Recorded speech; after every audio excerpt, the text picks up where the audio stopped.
We love Star Trek for its hopeful vision of humanity's future. But behind the uniforms and humanist philosophy lies the dark, real-life stories of the actors. Some died from illness, some were consumed by drugs, and others passed away in such loneliness that no one even realized they had died. The following names will leave you in shock. Leonard Nimoy as Spock. Leonard Simon Nimoy was born on March 26, 1931 in Boston, Massachusetts. In 1991, when he was 60 years old, he appeared in Star Trek: The Next Generation as Ambassador Spock in the episodes Unification Y and Unification 2. The character of Spock, half Vulcan, half human, embodied logic, composure, and timeless intellect. Spock was a role that both recalled and deepened the character Nimoy had been attached to for nearly half a century. Leonard Nimoy died on the morning of February 27, 2015, at his home in Bel Air, Los Angeles, after a long battle with chronic obstructive pulmonary disease, COPD. He was 83 years old. His estimated net worth at the time of death was around $45 million. The result of a career spanning more than 6 decades as an actor, director, Star Trek IV, The Voyage Home, 3 Men and a Baby, author, and visual artist. His personal life held many layers of emotion. He first married Sandra Zober in 1954, and they had 2 children, Julie and Adam. He was a busy and sometimes distant father. That 32-year marriage ended quietly. He later remarried actress Susan Bay. In the documentary Mind Meld, Nimoy revealed that he had struggled with alcoholism while filming the original Star Trek, and he voluntarily entered rehab, a quiet but resolute decision. Though long regarded as a symbol of reason, he carried very human contradictions, both approachable and enigmatic. His return as Spock in Star Trek 2009 and Into Darkness 2013 felt like a final farewell, understated, solemn, and profound. Among the stars, he left behind something that cannot be measured by fame, along with a parting message: live long and prosper. Mahil Barrett as Loxana Troi. Mahil Lee Hudek, better known by her stage name Mahil Barrett Roddenberry, was born on February 23, 1932, in Cleveland, Ohio. When she was 55 years old, she joined Star Trek: The Next Generation in 1987, portraying Ambassador Loxana Troi, a flamboyant, eccentric, and bold Betazoid character who was also the mother of Counselor Deanna Troi. Loxana was not only a breath of fresh air in the Star Trek universe, but a symbol of emotional freedom. Mahil Barrett Roddenberry died on the morning of December 18, 2008, at her home in Bel Air, Los Angeles, after a battle with leukemia. She was 76 years old. Her estimated net worth was around $10 million, most of which came from producing rights and her voice work as the ship's computer in nearly every Star Trek series from 1966 to 2023. After her death, a portion of her ashes, along with those of her husband Gene Roddenberry, were launched into space aboard Celestis's Enterprise flight, successfully launched on January 8, 2024, marking a truly Star Trek-style eternal ending. Mijelle's romantic life was just as dramatic as the characters she portrayed. While still a supporting actress on The Lieutenant, she began a relationship with Gene Roddenberry, who was married at the time. They officially married in December 1969 and had one son, Eugene Rod Roddenberry, born in 1974. After Gene's death in 1991, Mahil not only became the heir to the Star Trek legacy, but also the First Lady of the Galaxy, wielding significant behind-the-scenes power. She was often described as controlling and uncompromising, particularly known for cutting ties with anyone she deemed disloyal. Even so, to fans, Mahil Barrett Roddenberry was more than an actress. She was the soul of a universe. Patty Yasutake, as Nurse Alyssa Ogawa. Patricia Sue Yasutake was born on September 6, 1953, in Gardena, California. She began portraying Nurse Alyssa Ogawa in Star Trek: The Next Generation in 1990, when she was 37 years old. The character of Ogawa, a devoted nurse aboard the Enterprise D, became a symbol of strong, gentle, and courageous Asian women in the Star Trek universe. She passed away on August 5, 2024, at UCLA Santa Monica Medical Center after a long battle with a rare form of T-cell lymphoma at the age of 70. Her net worth at the time of her death was estimated at around $2 million, mostly earned from television roles and especially the legacy she left through Star Trek. Patty's personal life was not filled with glamour. As an Asian American in an industry rife with prejudice, she was often typecast into forgettable supporting roles. A short-lived marriage in the early 1990s ended quietly amid rumors of emotional abuse, though she never confirmed any of them. It is believed that she quietly struggled with long-term depression, partly due to a stifled career and partly due to feeling trapped in the image of Nurse Ogawa that audiences always associated with her.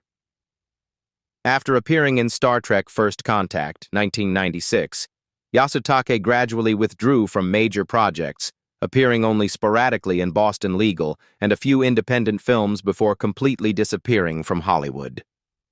Her death was a gentle yet haunting loss. Andreas Katsusas as Tomok. Andrew Constantine Katsusas was born on May 18, 1946 in St. Louis, Missouri. He entered the Star Trek The Next Generation universe in 1989 when he was 43 years old in the powerful and enigmatic role of Romulan Commander Tomok. This character placed him among the most memorable antagonists of the series, with his cold gaze, resonant voice, and fierce confrontations with Captain Picard. On February 13, 2006, Andreas Katsusas died in Los Angeles at the age of 59 from lung cancer after a losing battle with the disease. A heavy smoker, he was diagnosed with terminal cancer just 1 year before his death. At the time of passing, he left behind a net worth of approximately $3 million, earned primarily through his iconic roles in Babylon 5 and Star Trek. His body was cremated, and the ashes were kept by his final wife, Gilla Nissan. His personal life went through many upheavals. His first marriage to Marva Marie Cadane ended in divorce after they had 2 children, Michael and Catherine. Family members recalled that Andreas was a gentle but emotionally distant father, especially during the period when he struggled with alcoholism. After moving to New York and joining Peter Brook's International Theater Company, he immersed himself in an artistic life that was both intense and lonely, performing in mental institutions, prisons, marketplaces in Venezuela, and stone quarries in Australia. After years of battling between the spotlight and harsh reality, he finally found his cinematic mark with The Sicilian, 1987, followed by The Fugitive, 1993, in which he portrayed the terrifying one-armed villain, Frederick Sykes. It was the mark of a true artist, a life of hardship, but blazing brilliance in his roles. Tony Todd as Kerna. Anthony Tyron. Todd was born on December 4, 1954 in Washington, D.C. He joined the Star Trek universe in 1990 when he was 36 years old. With his tall frame and deep, distinctive voice, Tony Todd transformed into Kerna, the proud and emotionally complex younger brother of Worf, in Star Trek, The Next Generation, and later in Deep Space Nine. Todd captivated audiences and left a lasting impression on fans. Todd died on November 6, 2024, at the age of 69 after quietly battling stomach cancer.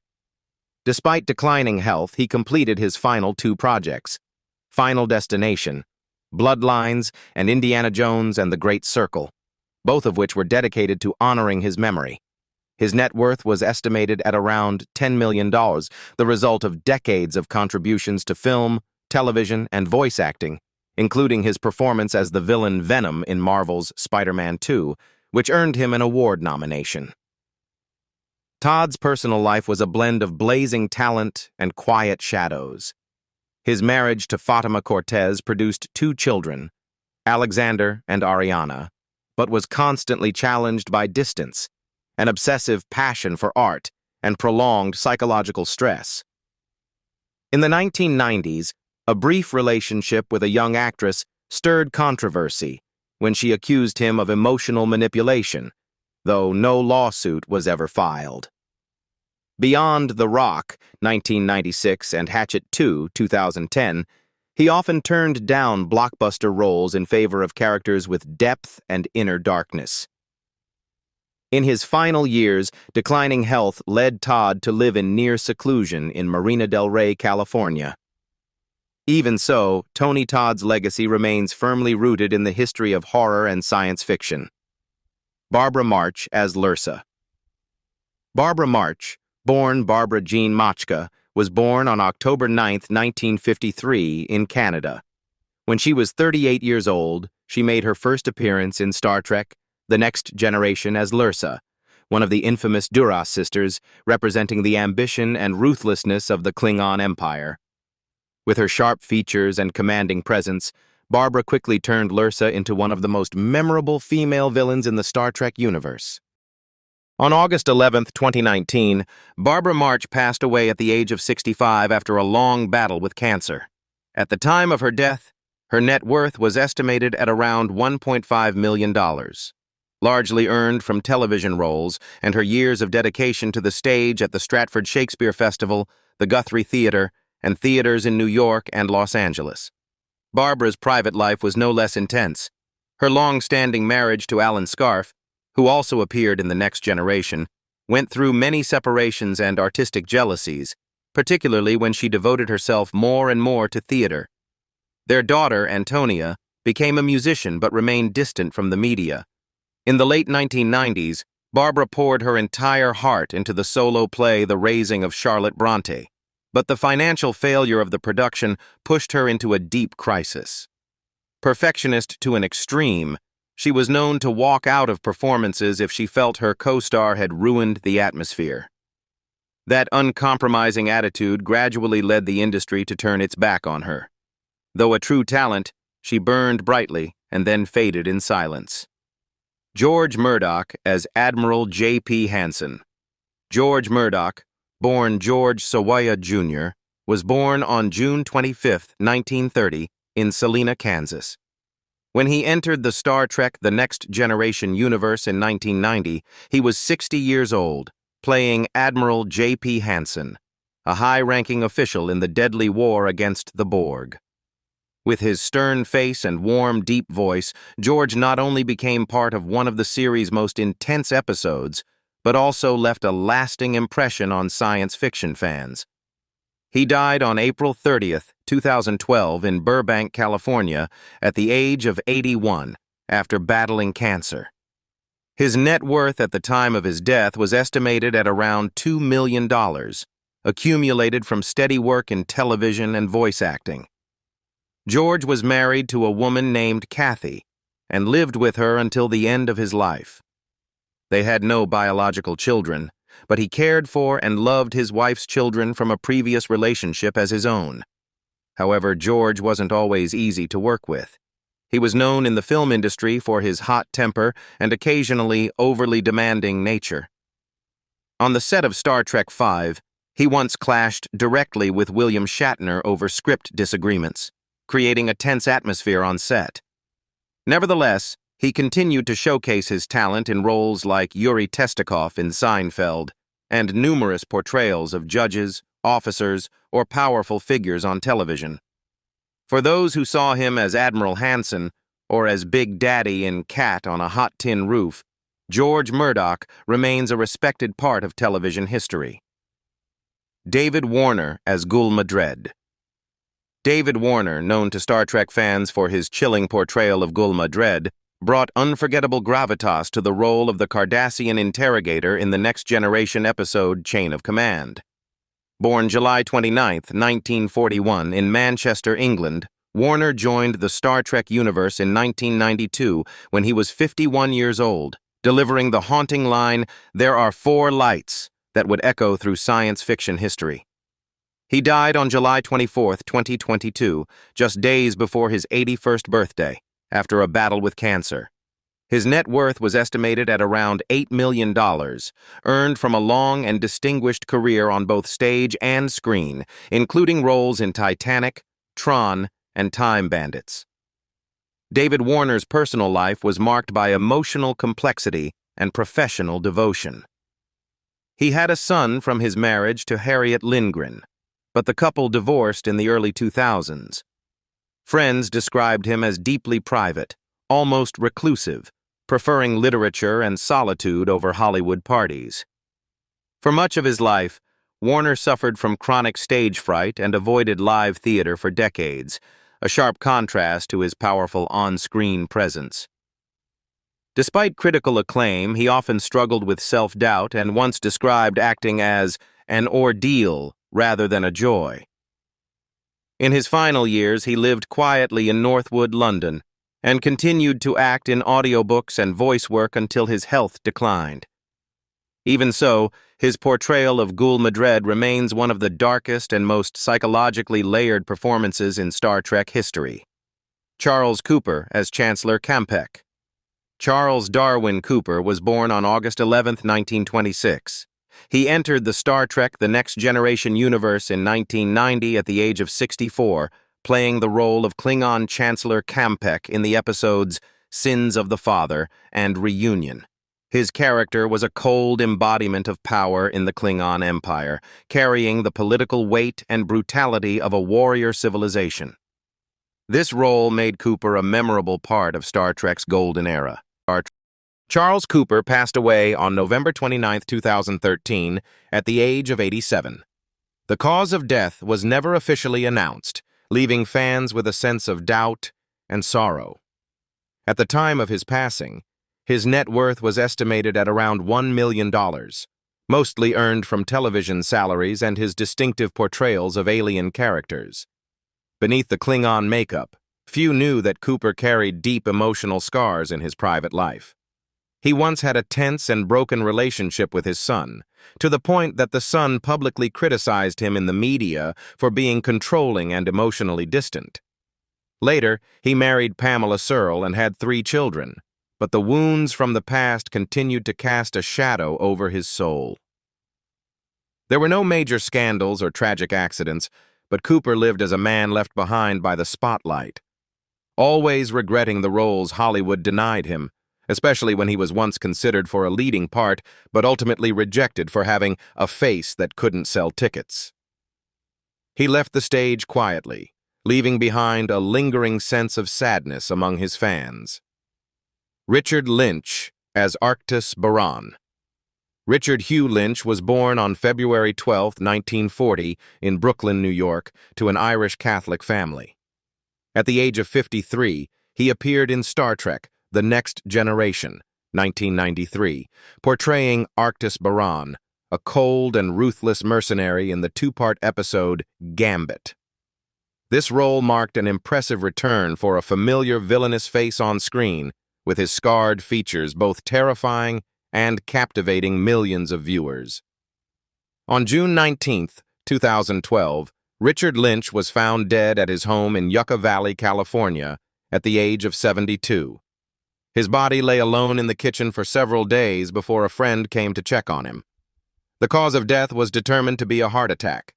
At the time of his death, his net worth was estimated at around $1 million, mostly accumulated from more than 160 roles in film and television, including The Sword and the Sorcerer, 1982, a performance that earned him a Saturn Award for Best Supporting Actor, and Invasion USA, 1985, where he faced off against Chuck Norris. Richard Lynch's life was a journey steeped in tragedy and self-redemption. In 1967, under the influence of the drug PCP, he set himself on fire in Central Park, New York, resulting in burns to more than 70% of his body. That incident not only left permanent scars, but also led him to quit drugs and pursue acting at the Actors Studio. He often played villains, but in real life, he had a lonely and vulnerable soul. He was nominated for a Tony Award in 1977 for a stage performance with Al Pacino, and starred alongside Judson Scott in the series The Phoenix, 1982. However, broken marriages, The death of his only son Christopher from pneumonia in 2005, and the growing distance from friends caused him to live in seclusion in his final years. Despite his past drug addiction, a horrific accident, and years of psychological instability, Richard Lynch remains a symbol of rebirth and dedication. Malachi Throne as Senator Parardk. Malachi Throne was born on December 1, 1928, in New York. At the age of 63, he took on the role of Romulan Senator Parardk in Star Trek: The Next Generation, in the two-part episode Unification, 1991, a scheming and sinister performance that gave viewers chills. He contributed to transforming political espionage into a television phenomenon. On March 13, 2013, Malachi Throne passed away at his home in Brentwood, California, after a battle with lung cancer, at the age of 84. At the time of his death, his net worth was estimated at approximately $1.5 million, a modest figure compared to his decades of dedicated work. Throne's personal life was not without turmoil. His first marriage to Judith Marians lasted 27 years, but ended with numerous conflicts, including accusations that he was controlling and emotionally harmful.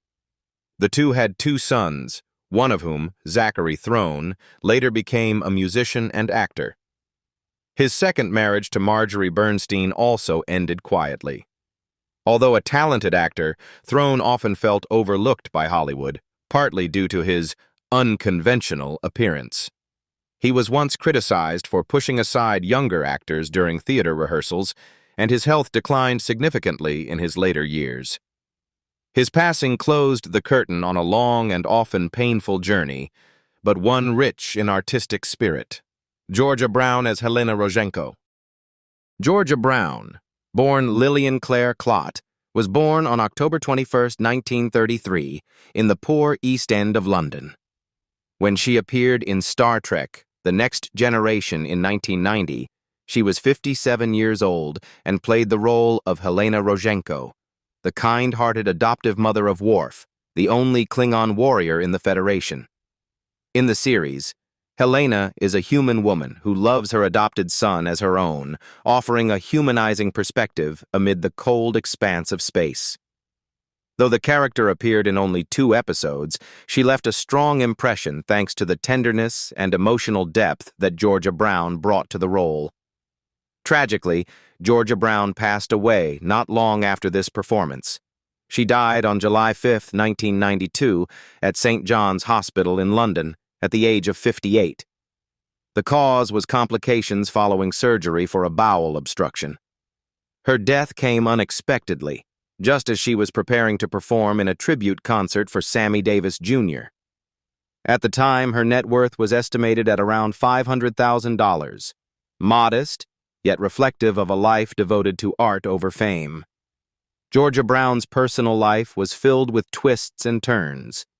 She had once been married to producer Gareth Wigan, a relationship that began as an artistic collaboration, but gradually fell apart due to differing viewpoints. They divorced in 1981. Throughout her life, she had only one son and lived quietly, away from the spotlight. Aside from her iconic role as Nancy in the 1960 musical Oliver, a role that brought her great success in both the UK and on Broadway, Georgia also starred in A Little Night Music and made frequent appearances on British television.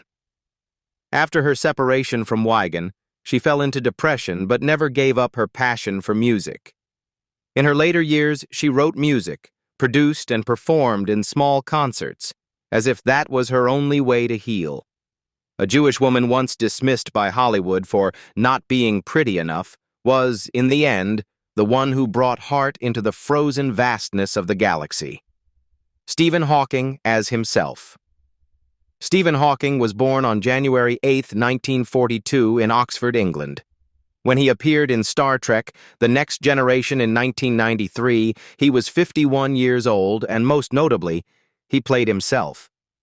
In a memorable scene, Hawking joins Albert Einstein and Isaac Newton, 3 immortal icons of science, for a poker game with Data in a simulation aboard the Enterprise.